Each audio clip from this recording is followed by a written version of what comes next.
Indomie, ilay paty be mpankafy indrindra raha-tany. Ndeha hiaraka hankafy ny paty Indomie eto am-panaranany Le JT. Au cœur de l'actualité du JT, en roulant avec Continental Auto. JK Group vous présente. Ni le JT, miaraka amin'ny art de vivre. Immédiat, l'école de l'art de multimédia Mbatomtsangana, téléphone 26 250 86 vous présente.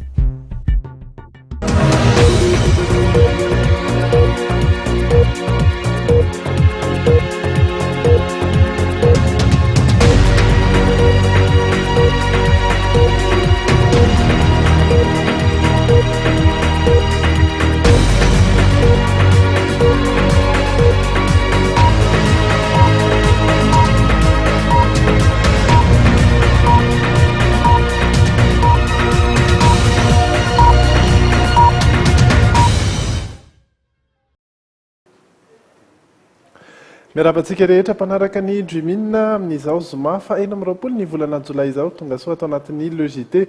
Atao anatin'ny Le JT tony mazatra ahitana ireo vaovao politika, ny vaovao sosialy, ny vaovao ny trangam-piarahamonina, misy ihany koa ireo vaovao ny olo-malaza ny amin'ny androany manokana, ny vaovao hafakely, ny vaovao ny fanatanjahantena, ireo rehetra ireo ho hitantsika ao anatin'ireto lohateny-baovao reto. Ampiaona ny anklafy rehetra ny FFKM. Mampitandrina izay mety anao hetsika rahampitso ny eo amin'ny mpitandro filaminana. Voatsahatra ny fandefasana ny malagasy miasa any ivelany. Fiara roa ny fandona olona fitonona ratra. Eo amin'ireo vaovao hafakely dia malaza ny lehilahy mpitaiza amin'izao fotoana any Etazonia. Jerry Edouard no miaraka amintsika iresaka ny trangam-piarahamonina sy ny vaovao politika manao Jerry. Manao na Reza Tahina ary mankasitraka anao izay manaraka ny Dreamina amin'izao fotoana izao. Ny vaovao politika no hanomboantsika azy, nisy ny fanambarana natao ny FFKM. Teny Andohalo no nanatanterahina izany androany marainy fotoatin'izany fanambarana izany ary ny fampiaonana indray ny ankolafy telo amin'ny alalan'ireo solitenan'izy ireo faranosoavana no hitondra ny fanazavana bebe koa. Paikady hafa indray no entiny FFKM entina andravonana andisadiza politika ka irosona amin'ny fampihavanana. Iova ny fomba fiasa, ny angavy solitena telo avy amin'ny filohan'ny tetezamita sy ireo filoha telo lahy teo aloha ny FFKM. Izy ireo avy eo no ifampidinika amin'ny solitenany FFKM momba ireo fehi-kevitra vitan'ny mpivory teny amin'ny CCI Ivato. Tsy mbola misy daty raikitra na toerana kosa nefa anatanterahana izany. Tsy midia akory izany fa ajanona ny fampionana azy efa tota ary tsy mpanelanelana ny FFKM fa tena mpampiavana mihitsy hoy ny fanamafisany filohan'ny FFKM. Toizana ny ezaka efa natomboka amin'ny alalan'ny fampionana ny solitenan'ireo filoha efatra aloha mba hanao dinikasa fandalinana ireo evi-baventy samihafa voarakitra ao amin'ny fehi-kevitra nataon'ireo mpivory teny amin'ny CCI Ivato. Ho fanatanterahana izany dia ny angaviana hanolotra solitena telo avy ny filohan'ny tetezamita sy izy telo mirahalahy filoham-pirenena teo aloha. Ireo solitena ireo no ifampidinika amin'ny solitenan'ny FFKM momba ireo fehi-kevitra vitan'ny mpivory teny amin'ny CCI Ivato. Izao dinika ifanaovan'ny solitena izao dia tsy manafoana voalohany niezaka fampihavanana ireo filoha efatra mianaka amin'izay fotoana mahamety izany. Faharoa, ny fanohizana amin'ny fampionana indray ireo zay efa niarany dinika tamin'ny FFKM hatramin'izay. Fampionana izy efatra io fandrisendahatra io, maharitra io, zay tsy kivy. Fa tadiavinay ny atongavana amin'izay fampihavanana izay. Lalan'ny fampihavanana no tena tadiavinay fa zapidirina zavatra hafa zahay. Amin'ny candidature tsy anjaranay ny famanana ny androm-panjakana sy ny anona manao an'iny ny tsy anjaranay zay. Manoloana ny hetsika ataona vondron'olona samihafa izay mitondra sy milaza ny anaran'ny FFKM dia manambara ny filohany fa tsy misy ifandraisany amin'izy ireo izany. Antsoava aza no nataony ireto filoham-piangonana ireto. Dia ny vidinana eny an-dalambe moa entin'ny olona ny anaran'ny FFKM. Io moa indraindray misy ny rastare mangatabady dia ny anaran-dray no entiny. Ka zao hoe izahay milaza zay tsy nierana ny dinany eny an-dalambe ray. Ka noho izany tsy izay ny tompon'antoka amin'izay. Ny olona mahalala ny ataony zay tsy afaka hamatora azy. na inona hitaneny zay aza enjehny sy roa alaim-baraka atao an'izao rehetra zao zay moa nisy mamaly moa zay tsisy mamaly fa zony olona ny miteny fa ao kosa izy hitondra ny vokany zay hoe teny atao mba mila fanajana kosa amin'ity tanitsika ity zay ny zavatra nisany zava-mampalahelo amin'ireo zavatra ataony sasany eto amin'ity firenetsika ity ampy zay ny fampiatsiana ampy zay ny fandrangitana ary matoa zay niditra amin'ny fampihavanana ny ampy ity raha ny fankahalana sy ny fampiandanina ihany ny tondratsika an'ity hifamonoetsika avako mahatoky ny FFKM fa ahomby ny fampihavanana ataon'izy ireo na dia eo aza ny resaka mandeha seroa fa efa imbetsaka no nikarakaran'izy ireo fionana tahaka izao fa tsy raikitra foana ankehitriny nilaza mazava ireto ray aman-dreny mpiangonana ireto fa ny fampihavanana no lalana tokana ivoahana amin'ny krizy. Mbola niteraka resabe hatrany ny fandravanana fanatsarana ny CES ary teny anivon'ireo androm-panjakana mpanao lalàna zany hoe ny CT sy ny CST no nandiniana ny volavolan-dalàna mikasika izay fanatsarana ny CES izay farano soavina sy dolo farakotiniaina hatrany. Tonga eny ampelantanan'ireo mpikambany androm-panjakana rotonta ny CT sy ny CST androany ny volavolan-dalàna manova sy manapaka ny fiovan'ny firafitry ny fitsarana manokana momba ny fifidianana na ny CES araka nefa no tanterina tamin'ny filan-kevitry ny minisitra farany teo. Fivoriana tsy ara-potoana voalohany araka izany no natrehina teny amin'ireo androm-panjakana ireo avy hatrany dia nodinihina ny famohanana ny lalàna mikasika io CES io mbola dinihina matra ny volavolan-dalàna ary miombon-kevitra ireo mpikambany CT sy ny CST sasansasany fa mila asiana fanatsarana mihitsy ny rafi-pitsarana CES mba tsy hisiny ny fitongolanana. Raha jereny amin'ny ankapobeny aloha dia tsy dia anano sarotra satria azo lazaina hoe sady mamaly ny etaetan'ny vahoaka no ny anitro mitandro zany atao hoe fiandriana pireneny ny vahoaka tsy ny hoe ny ravahana amin'ny ankapobeny zany ny CES na ny conseil électoral spécial fa nasiana kosa fanivana fanatsarana dia zay tsy nakasitraka an'le hoe ravana tanteraka ny CES satria ho anay zany ny fandravana zavatra ohatran'izany dia ohatran'ny hoe fiemorana makany amin'ny ao anatin'ilay fikarakarana ilay fifidianana zany tsika ho dia mandroso makany amin'ilay hoe mandroso makany amin'ilay fifidianana lasa miemitra satria ravana foana zay zavatra hatsangany fa ity moa zany ty proposition ity zany resaka fanatsarana le izy fanatsarana le firafitry le CES mba ahafahanretrarehetra mahatoky ny didy sy ny vokatra avoakan'ny CES ao ka ho anay zany dia zay anisan'ny manaiky an'izay zavatra zay fa erahana mahita eo moa zany ny adihevitra mikasika an'io tolo-dalàna io. Araka ny voafatry ity volavolan-dalàna ity moa dia mpitsara enina no fidin'ny fianakaviam-ben'ny mpitsara no andrafitra ny CES ny roa avy amin'ny rafi-pitsarana misahana ny ady ifanaovan'olo-tsotra ny telo avy amin'ny rafi-pitsarana misahana ny ady ifanaovana amin'ny fanjakana ny telo avy amin'ny rafi-pitsarana misahana ny fitantanam-bola solotena 10 avy amin'ireo vondrona tsirairay nanao soniny tondrotra ary manana traikefa amin'ny lalàna izy ireo mpandolo-tsaina ambony iray avy amin'ny fitsarana avy moalalam-panorenana ary mpampianatra mpikarika eny anivon'ny université izay manana traikefa amin'ny lalàna ihany koa. Azo tamin'ny karama raikitra isam-bolan'izy ireo raha ny voafatry ny volavolan-dalàna ihany. Tsy azo mirotsaka hofidiana ho filohan'ny CES intsony ihany koa ny filohan'ny RCC. Marina fa ny alakamisy zao izay tsy tokony ihoatra ny 7 andro no hikatona indray ity fitaom-pivoriana tsy ara-potoana ity rehefa vita ny fandrafetana ivolavolan-dalàna io. Nisy indray kosa ny fanambarana nataony teny anivon'ny gendarmerie pirenena teny ankadalalana io tolakandro io no nanaovan'ny colonel de Florence Rakotoma Anna lehibe ny fari-piadidin'ny gendarmerie pirenena eto Antananarivo ny fanambarana mikasika ny raharaha politika sy ireo fihetsiketsehana izay mety ho tanterahina amin'ity farany herinandro ity. Efa eny am-pelatana ny mpitandro ny filaminana avokoa ireo vaovao rehetra mahakasika ireo nikasa ny anao hetsika eny Ambohijatovo Rampitso na ny Sabotsy Mainty. Miasa ny mpitandro ny filaminana ary zandary iray sy polisy iray no efa sarin'izy ireo androany sy omaly izay fantatra fa miraitsy kombakomba tamin'ny hetsika saiky atao Rampitso. Efa nataon'izy ireo fanadihadiana sy nalaina ambavandra teo ny mpitarika ny hetsika saika natao teny Ambohijatovo io ary efa nomen'izy ireo fampitandremana ny amin'izany izy raha toka manelingelina ny filaminam-bahoaka.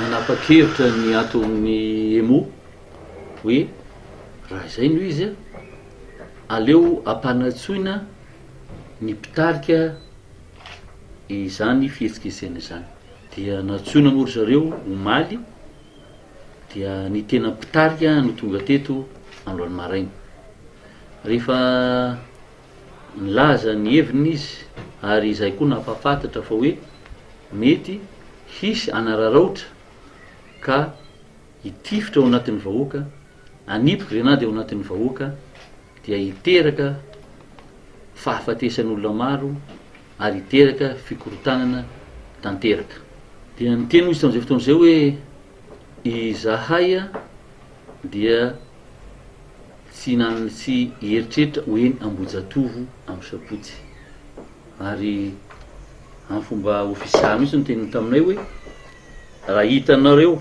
ka tongeny zahay amin'ny sabotsy indrindra fa nitenako zay mpitarika an'io dia sambory ary nampahafantarana azy koa fa ny fitondrana fihetsiketsena dia tsy maintsy misy alalana avy amin'ny préfet de police dia nanaiky izy ary nanao sonia mihitsy aza tamin'ity taratasy ity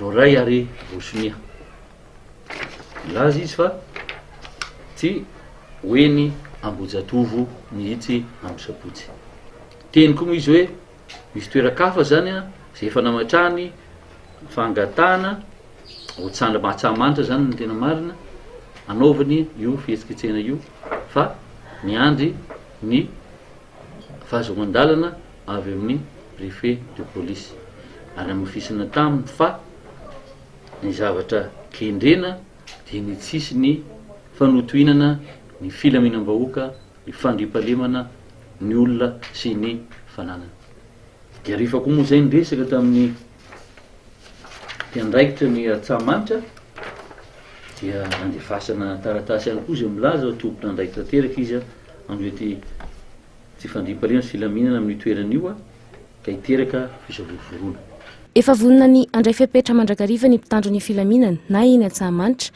na ny eny Ambojatovo na eny amin'ny toeran-kafa manamafy ny fampitandremana trany izy ireo manoloana ny fanararotana izay mety isy ary manome toromarika ny vahoaka malagasy ihany koa na misy aza nyresaka hoe tsy anao ny andraikitra zay mitovy amin'ny andraikitra ohatrany hoe misy ka raha misy manao zavatra zay dia efa mampitana zahay atao amin'ny fitondrona filaminana fa tsy anaiky mihitsy tsy anaiky satria dia efa fanakorontanana misy hoe any analakely any Beority any Andravoahangy efa hisy mpitandro filaminana efa iomona ho amin'izany fa dia mampitandrana hoe verena fa dia efa vonona tanteraka tamin'ny filaminana hiaro tanàn'Antananarivo sy ny olona ao anatiny entitra araka izany ny fitandrona ny filaminana eny an-dalambe rehetra eny indrindra fa raha ampitso androany kosa Jerry ny fitsarana ny Lazare Zafiarson teny amin'ny tribonaly anosy nono natanterahana izany androany maraina miisa 8 izy ireo nono niatrika izay fitsarana izay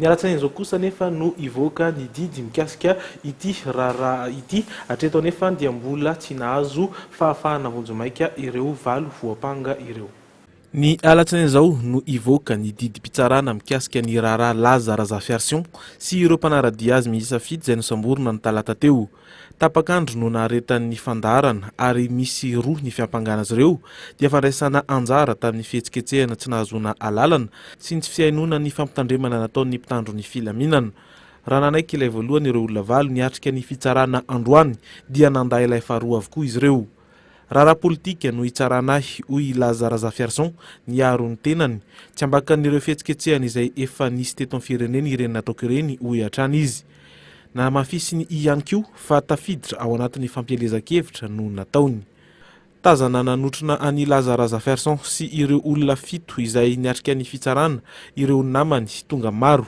isan'izany Andriamatovo Voninahitsy Jean Gène izay mikambana ao amin'ny vondron'ny kandida hevitra izy ampilaminana fa tsy olona hoe nanao ankeriny zany ary fomba fisehoan-javatra raha misy zavatra ohatran'ireny dia tsy maintsy misy ataontsika hoe sommation aloha ny sommation dia mégafone na préfet de police na maire tsy fantatra zay ny fatao fa tsy tonga dia tifitra varararaka miaraka amin'ny lacrymogène resaka politika io aminay zany dia mitaky zahay ny fanafahana azy. Nangataka ny fampiarana ny lalàna teo amin'ny fampanoavana tokony tamin'ny 12 ora vao vita ny fandaharana tao amin'ny efitrano fahenina teny Anosy ary samy nanana ny fahitany azy ireo mpiaro any Lazare Zaferson. Ka fitsarana nizotra ara-dalàna zany ny fitsarana teo nandeha ny fanadihadiana isan-karazany rehefa vita zay dia niroso tamin'ny réquisitoire ny ministère public dia niditra tamin'ny plaidoirie zany nanlateny ny mpisolo vava. Rehefa vita izay dia zay koa moa zany tao anatin'izay nangataka fafahana vonjomaika satria tsy voaka androany ny didy dia teo moa zany hitatsika fa tsy voaka androany ny didy fa milatsinainy dia ny fangatahana fafahana vonjomaika moa tsy nahazo sika zany dia miandry ny didy mpitsaranatsika. Ny alatsinainy izao no iandrasana izay mety ho didy mpitsarana mandra-piandry zany anefa dia tsy nahazo fahafahana vonjomaika ireo valo voapanga ary miverina eny an-tanymora avokoa. Eo amin'ireo trangam-piarahamonina indray kosa dia mikasika ny fandriam-pahalemana.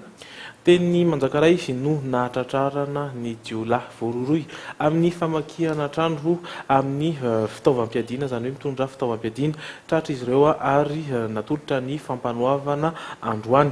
Mbola misy ihany koa tranga iray azo atao hoe mampalahelo ihany nefa hafa kely ihany koa. Ao anatin'izay hatrany dia tovovavy iray mpivarotena sady mona no marenina no voaroroy ho namono sy ny daroka ny zanany va ho fito volana. Natolotra ny fampanoavana androany avokoa ireo olona ireo. Loharano-baovao tamina olona tsara sitrapo no nahafantaran'ny polisy fa misy andian-jiolahy mitondra basy sy mampiaya eny Manjakaray. Rehefa nidina teny an-toerana izy ireo ary nanao velam-pandrika isamboran'ireto voalaza reto dia tratra teny an-toerana ny lehilahy misa 4 teo ampovoana rongony sy ny dindinika momba ny fanafiana izay saika ho ataony. Rehefa voasambotra izy ireo dia nilaza fa 7 lahy izy ireo no mpanao ny asa ratsy fanaony ka nanondro ny namany hafa miisa 3. Nosamborina avy hatrany reto voalaza farany reto saingy ny Rolando tratra fa tafaboritsaka kosa ny ray. Voasambotra niaraka tamin'izy ireo ny basy mamoaka afo izay mpampiasan'izy ireo amin'ny fanafiana sy fampiroroana izay ataony. Niaiky ny asa ratsy nataony izy ireo ka teny Manjakaray, Andravoangy, Ampasapita, Amboditsiry, Andraisoro no tena fanaon'izy ireo ny asa ratsiny. Mitony fisamborana ilay tafatsoka fa ireto voasambotra kosa dia natolotra ny fitsarana andro amaraina. Tsy fantatsy ny olona tsy fantatsa mihitsy hoe tsy tena basy tena izy azy. Dia akoatr'izay koa mitondra basy tena misy basy tena izy ihany koa piany amin'izy reto fa tsy mbola azo le basy pe araka le fampitambavao azonay fa mbola tafatsoka le namany. Dia ny alaka misy 25 moa zay zany no mitady any namany dia 2 no azo.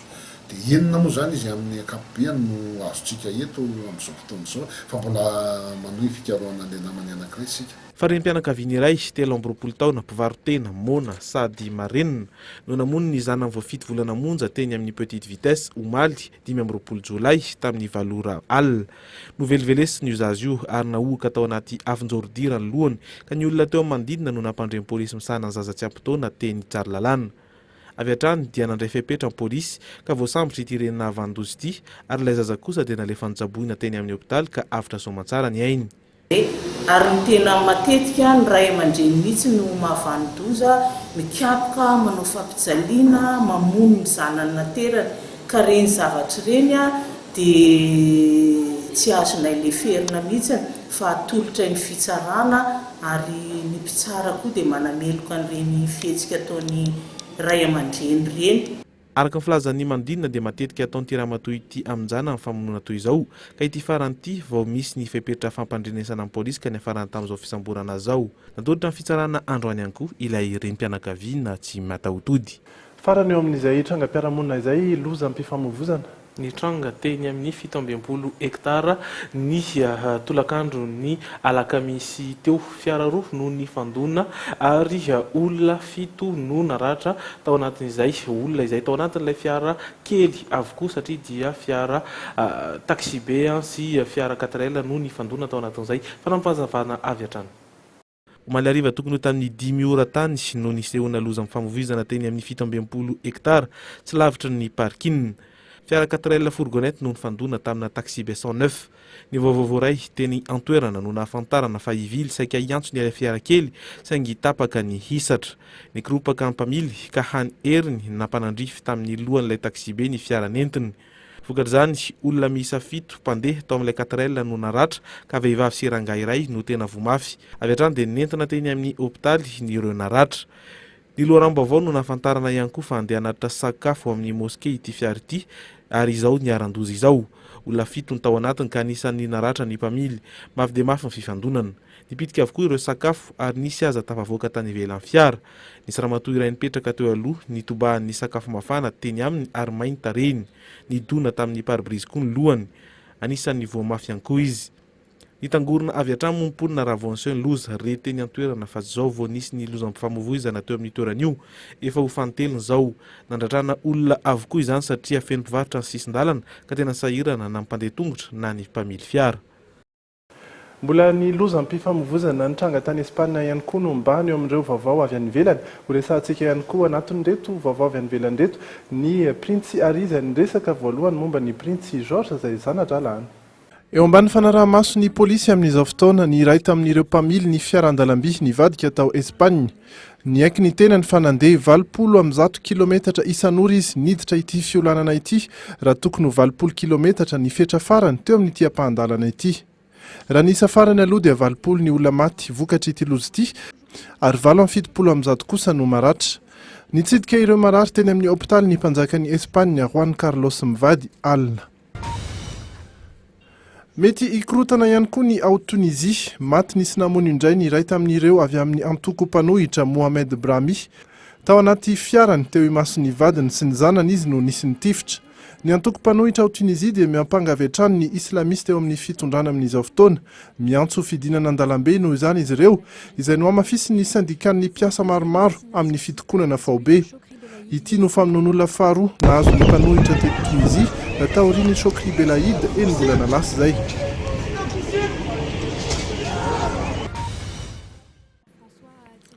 Olona ray faingo 5 tapitrisa no ny fampitona teo amin'ny morontsiraky Copacabana handray ny Papa François tonga notrina ny GMJ. Mbola tsy nandray olona marobe tahaka izao ity toerana ity raha ny fantatra ankoatra ny fandalovan'ny Rolling Stones. Satria moa andro ny tanora no nitoto-saina teto dia nanafatra manokana azy ireo ny Papa mba ametraka ny Kristy eo avoan'ny fiainan'izy ireo. Eto Rio de Janeiro ny foibe ny fiangonana mandritra ity herinandro ity satria namaly ny antson'ny Kristy isika rehetra. Tamin'ireo mahantra indray kosa ny Papa dia nankahery nilaza hoe aza mora kivy amin'ireo izay ratsy loha na ireo izay tsy mijery afa-tsy ny tombontsoa manokana satria dia afaka miova ny olombelona ho ihany izy. Atomboy aminao ny fanaovana ny marina sy ny tsara. Ity tanora iray resy lahatra tanteraka dia milaza fa nasehon'ny Papa fa zavatra kely dia efa afaka anaovana ny tany ho tsaratsara kokoa.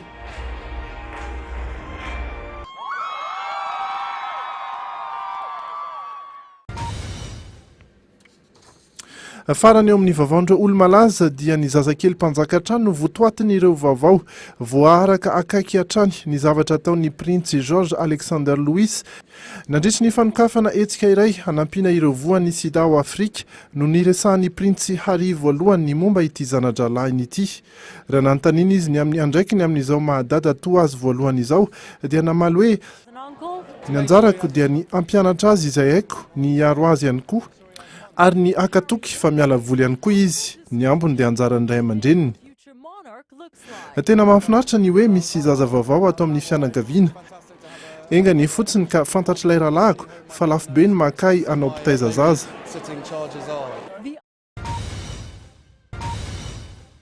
Mbola iverina ny ivelany sika afaka fotoana fohy hijery ireo vaovao hafa kely misy ihany koa ny vaovao ny fanatanjahantena, ny kolontsaina ary ny vaovao sosialy ao ireny dokam-barotra.